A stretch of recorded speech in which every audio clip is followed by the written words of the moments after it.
మాకెక్కడ నొప్పి ఉందండి? ఇప్పుడు ఏ అమ్మాయి అయినా ముస్లింని పెళ్లి చేసుకుందని హిందువు నరికి చంపడం మీరు చూసారా? నేను చెప్తాను, ఇక్కడ అంబర్పేటలో నాగరాజు అనే కుర్రవాడిని ముస్లిం అమ్మాయిని పెళ్లి చేసుకున్నాడని చెప్పేసి ఆ అమ్మాయి వాళ్ళ అన్నలు వచ్చి నరికేశారు. 1 year అయింది కరెక్ట్గా. ఎందుకంటే అతను మా సంస్థ కార్యకర్త కాబట్టి చెప్తా ఉన్నాను. ఇంకా నిజామాబాద్లో చూసుకున్న కుకట్పల్లిలో చూసుకుంటే కూడా ముస్లిం అమ్మాయికి కేవలం లిఫ్ట్ ఇచ్చాడని చెప్పేసి హిందూ అబ్బాయిల్ని ఆపి కొట్టారు. న్యూస్లు కావాలంటే యూట్యూబ్లో ఇప్పటికీ ఉన్నాయి, చూసుకోండి. దానికి నేను ఆధారం ఇవ్వవసరం లేదు. ఇప్పుడు ఎవరెవరిని అనిచేస్తున్నారు, ఎవరి మీద దాడులు చేస్తున్నారు, ఎవరి మధ్యలో దూరుతున్నారు. మేము మహా అయితే మేము సలహాలు ఇస్తామండి, మేము సలహాలు ఇస్తాం, మేము మంచి చెప్తామండి. ఏం చెప్తాము అంటే ఒకటే మాట, క్రాంతి గారు, మేము క్లియర్గా ఒకటే మాట చెప్తాం. అమ్మ అక్కడ నొప్పి ఉంది, పట్టుకుంటే జాగ్రత్త. అమ్మ ఇక్కడ ముళ్ళు ఉన్నాయి, పోయేప్పుడు జాగ్రత్త, చెప్పులేసుకుపోండి అంటాం. ఆ జాగ్రత్తలు కూడా చెప్పొద్దు సమాజంలో అంటే గనక, సమాజంలో నిర్భయ చట్టాలు కావాలి, దిశ చట్టాలు కావాలి, ఆడవాళ్ళకి రక్షణ కావాలని అడగటం మానేయండి. మరి జాగ్రత్తలు చెప్పే ప్రయత్నంలోనే ఉండాలి. మీరు జాగ్రత్తలు చెప్పే ప్రయత్నంలో మీరు చేస్తుంది ఏంటంటే మీకు మీరు ఓవర్ బిల్డప్ చేసుకుంటున్నారు. ఎక్కడన్నా ఒక ఇన్సిడెంట్ చూపించండి హిందువుల కొట్టి చంపేసింది కావాలన్నా? ఎవరన్నా ముస్లింలని హిందూ అమ్మాయిని పెళ్లి చేసుకున్నాడని చెప్పేసి చంపేసింది ఎక్కడైనా చూపించండి. ఇప్పుడు అన్ని వెలుగులోకి రావు కదా బ్రదర్. వెలుగులోకి వచ్చినవి నేను ఆధారాలు చూపించానండి. వెలుగులోకి రాని వాటి గురించి మీరు ఏమైనా చెప్పండి. మేబీ నేను తప్పు దిద్దుకుంటాను కావచ్చు. మరి ఎవరు అంత పకడ్బందీగా హిందువులే చేస్తే ఈరోజు హిందూ తీవ్రవాదం అనే పేరు ఎందుకు మోస్తారండి? ఇప్పుడు మీలాంటి వాళ్ళు అంటే హిందువుల మధ్య, అటు ముస్లింల మధ్య, అటు క్రైస్తవుల మధ్య చిచ్చు పెట్టే ప్రయత్నం చేస్తారు అని అంటే మీరేమంటారు? సీరియస్లీ మీరు అన్న మాట నేను యాక్సెప్ట్ చేస్తున్నా అండి. చాలా చోట్ల ఈ విమర్శ ఉంది కాదు, ఇది వాస్తవం కాదు. వాస్తవం అని మీరు డిక్లేర్ చేయకూడదు. ఎందుకంటే మీరు బహుశా సమాజంలో ఉన్న ప్రతి సిచ్యువేషన్ మీరు అనలైజ్ చేసి ఉండకపోవచ్చు. ఒక్క నిమిషం లలిత్ గారు, నేను ఒక విషయం చెప్తా. నేను హిందువునే, ఆ కెమెరామ్యాన్ హిందువే, ఈడ కూర్చున్నాయన హిందువే, మీరు మాట్లాడుతుంది హిందువే, కానీ మీకెందుకు అంత పౌరుషం ఎందుకు మీకు? ఒక్కటి చెప్తానండి, అందరూ ఒకేలా ఉండాలి అని రూల్ ఏం లేదు. అందరూ ఒకేలా ఉండకపోయినా కానీ అబ్నార్మల్గా ఎందుకు ఉండాలి అంటే? అబ్నార్మల్గా ఏం లేనండి. We are on the proper way, అంతే. ఏం ప్రాపర్ వే? మేము ప్రాపర్ వేలో ఉన్నాం. ఎందుకంటే ఈ దేశాన్ని రక్షించుకోవాలి అన్న తపన మాకు. రక్షించడానికి నువ్వు ఎవరు బ్రదర్? నేను ఒక సగటు భారతీయుడిని. భారతదేశం నేను అదే చెప్తున్నాను. మీరు క్వశ్చన్స్ మాత్రమే అడుగుతాను అనుకుంటే కనుక దానికి ఆన్సర్స్ ఇవ్వడానికి కొంచెం టైం ఇచ్చి అడగాలి. నేను అడుగుతున్నా కదా, మీరు సమాధానం. నేను సమాధానమే చెప్తున్నా. భారతదేశం నా మాతృభూమి, భారతీయులందరూ నా సోదర సోదరీమణులు. నేను నా దేశమును కాపాడుకోవటానికి కట్టుబడి ఉన్నానని ప్రతిజ్ఞ చేసి పాఠశాలలో నేను పెరిగిన వాడిని. ఇప్పటికీ కూడా నేను చెప్తున్నా, నా భారతదేశాన్ని భారతదేశంలో ఉండాలి అనే కోరిక కలిగి ఉన్నవాడిని. కానీ ఈరోజు మీకు చెప్తున్న పాస్టర్లు బహిరంగంగా ప్రకటిస్తూ ఉన్నారు, భారతదేశాన్ని బైబుల్ దేశంగా మారుస్తానని ఒక గాడిద అంటాడు.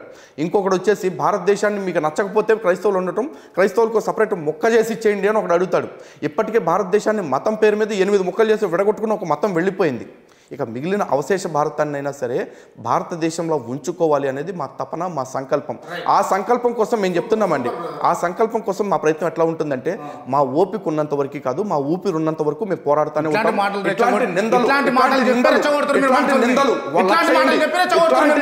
లక్ష చేయండి నా మీద, భరిస్తా. నేను భరిస్తా నా దేశం కోసం, నా ధర్మం కోసం. ఎందుకంటే నా భారతదేశంగా ఉన్నంత వరకు మాత్రమే ఇక్కడ ఇస్లాం ఉంటుంది, ఇక్కడ క్రిస్టియానిటీ ఉంటుంది. లేకపోతే గనక ఏ రోజైనా భారతదేశంలో ఇక్కడ హిందూ మతం తగ్గితే ఏదో ఒక మతం మాత్రమే ఉంటుంది. 150 క్రైస్తవ దేశాల్లాగా, 60 ఇస్లామిక్ దేశాల్లాగా భారత్ కూడా ఏదో ఒక మతరాజ్యంగా మారిపోతుంది. అలా మారిపోవటమే మీకు కూడా నచ్చుతుంది అనుకుంటే గనక మీరు క్వశ్చన్ చేయండి. ఇది లౌకికవాదంతో నడుస్తున్న భారతదేశం. Seriously what is secularism? లౌకికవాదం అంటే ఏంటండి? మీకు తెలియదా? నాకు తెలియదు. లౌకికవాదం అంటే మీరేమనుకుంటున్నారు? నేను చెప్తున్నాను, పర్ఫెక్ట్ లౌకికవాది అంటే హిందూ మాత్రమే. హిందూ మాత్రమే లౌకికవాది. ఇప్పుడు హిందూ సమాజంలో, హిందూ మతంలో దుర్మార్గులు లేరు ఒక్కడు కూడా మతపరంగా. డేరా బాబా సిక్ అండి, చూసుకోండి. డేరా బాబా సిక్కు అంటే హిందూ మతం అడ్డం పెట్టుకొని చిన్న పిల్లలను లేకపోతే వస్తున్నటువంటి భక్తులను లైంగికంగా వేధించినటువంటి సిచ్యువేషన్ నువ్వు చూడలేదా? 100% ఉన్నారు. వాళ్ళ విషయం మేమే బయట పెట్టాం. అట్లనే క్రైస్తవ మతాన్ని మొత్తం తప్పు పట్టడం ఎంతవరకు కరెక్ట్ చెప్పండి? ఎగ్జాక్ట్లీ. మీరు నాకు టైం ఇస్తారా? చెప్పండి. నేను ఒక మాట చెప్తానండి. భారతదేశపు వైదిక ఏదైతే వాంగ్మయం ఉందో ఆ వైదిక వాంగ్మయం మొత్తం తిరగేయండి. ఎక్కడైనా సరే నా దేవుడిని నమ్మని వాడిని చంపేయి, నీ మతం కాని వాడిని చంపే అనే మాట ఒక్కటి చూపించండి, ఈ క్షణం నేను హిందూ మతాన్ని విడిచిపెట్టడానికి రెడీగా ఉన్నా. కానీ నేను ఇదే మాటలు ఖురాన్ నుంచి లేకపోతే బైబిల్ నుంచి చూపిస్తా. చంపే అని ఉంటుందా? నీ దేవుడిని నమ్మని వాళ్ళని చంపేయి, నీ దేవుడితో పాటు దైవానికి భాగస్వామ్యం కల్పించే వాళ్ళని మంటలతో చంపేయి, రాళ్లతో కొట్టి చంపేయి, కత్తితో నరికి చంపే అని చెప్తారు. ఈవెన్ బైబిల్ ద్వితీయోపదేశ కాండంలో అయితే చాలా స్పష్టంగా ఉన్నమాట, నీవు నన్ను తప్ప నీ పితరులు ఎరగని దేవతలను ఎవరైనా పూజించడానికి ఎవరైనా నిన్ను రహస్యంగా ప్రేరేపిస్తే అవశ్యం వాళ్ళని చంపాలి. ఎవరిని చంపాలని చెప్తున్నారు తెలుసా?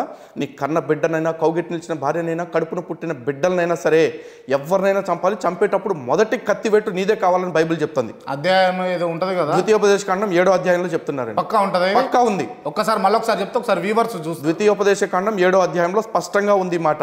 ఉన్నది ఖురాన్లో కూడా క్లియర్గా ఉందండి. ఎవరైతే ఈ నిషిద్ధ మాసాలు గడిచిపోయిన వెంటనే ఈ ముష్రిక్లు ఎవరైతే ఉంటారో, అంటే దైవానికి భాగస్వామ్యం కల్పించేవాళ్ళు, అల్లా తప్ప మరో దేవుడు ఉన్నాడు అల్లాతో పాటు, లేకపోతే అల్లా కాకుండా నమ్మేవాళ్ళు ఎవరైతే ఉంటారో, అటువంటి నిషిద్ధ మాసాలు ముగిసిపోయిన వెంటనే అలాంటి వాళ్ళందరినీ కూడా చంపేయండి అని చెప్పేసి చెప్తున్నారు.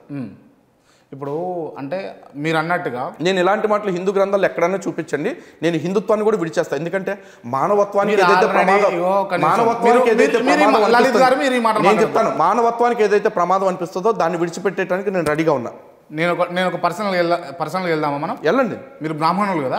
నేను కాదు, శూద్రుడినండి. శూద్రులా మీరు? నేను శూద్రుడు. ఓకే, శూద్రులు మీరు. దాని తర్వాత హిందువుగా పుట్టిరు మీరు? అవునండి. హిందువుగా పుట్టిన తర్వాత క్రైస్తవ మతంలోకి పోయారు? అవునండి. క్రైస్తవ మతం నుంచి మళ్ళా హిందూ మతంలోకి వచ్చాను. నెక్స్ట్ మళ్ళా క్రైస్తవ మతంలో పోతారా, లేకపోతే ముసల్మాన్ అయిపోతారా? ఒకటేంటంటేనండి, తప్పు ఒకసారి చేస్తే తప్పు అంటారు, పొరపాటు అంటారు. ఒకే తప్పుని 10 సార్లు చేస్తే దాన్ని పొరపాటు అంటారు. మీరు 2 సార్లు హిందూ మతంలో ఉన్నారు? నేను ఒక్కసారి. 2 సార్లు చెప్తాను వినండి. ఒక్కసారి నా ఇంట్లో నుంచి బయటికి వెళ్ళాను, అది తప్పని తెలుసుకుని వెనక్కి వచ్చేసా. అది 2 సార్లు హిందూ మతంలోకి రావటం కాదు, ఒక్కసారి బయటకు వెళ్ళటం, అంతవరకు. ఆ ఒక్కసారి బయటకు వెళ్ళి వచ్చిన తర్వాత మళ్ళీ తిరిగి నేను పాత దానిలోకి రావాలి అనుకునే ముందే ఆల్మోస్ట్ అన్ని మతాలని అధ్యయనం చేస్తున్నాను. ప్రపంచంలో ఈరోజు నేను ఓపెన్గా చెప్తా ఉన్నాను, సనాతన ధర్మంలో లేని మంచి ప్రపంచ మత గ్రంథాల్లో ఎందులో నుంచైనా సరే ఒక్క మంచిని చూపించండి. నేను చెడు విషయం మాట్లాడలేదు. ఎందుకు మాట్లాడలేదంటే, ఎవరు దాన్ని చెడు అని ఒప్పుకోడు. ఖురాన్లో నాకు ఇది తప్పు అనిపించింది అనుకోండి, ముస్లిం పండితులు ఏమంటారు, నీకు తప్పుగా కనపడుతున్నాయా, దాని వెనకాల రీజన్ ఇది అని చెప్పేసి అంటారు.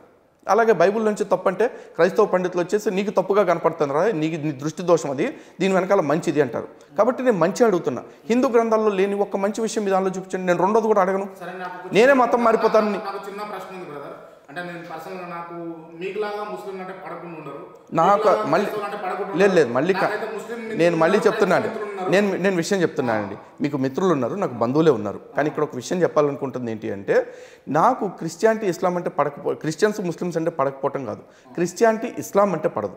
కారణం ఏంటి అంటే, ఆ మతం చెప్తున్న సిద్ధాంతంలోనే హింస, లేకపోతే ఆ మతం చెప్తున్న సిద్ధాంతంలోనే మతోన్మాదం ఉంది.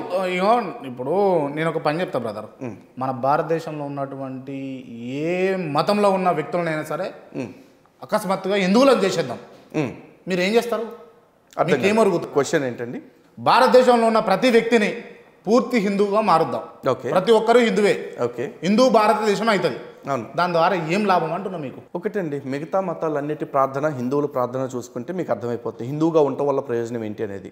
సరే, మిగతా మతాలను అనగానే మీకు ఏదో సెక్యులరిజం గుర్తొస్తుంది కాబట్టి నేను మిగతా మతాల గురించి తప్పు మాట్లాడకుండా హిందూ మతంలోని గొప్ప గురించే చెప్తాను.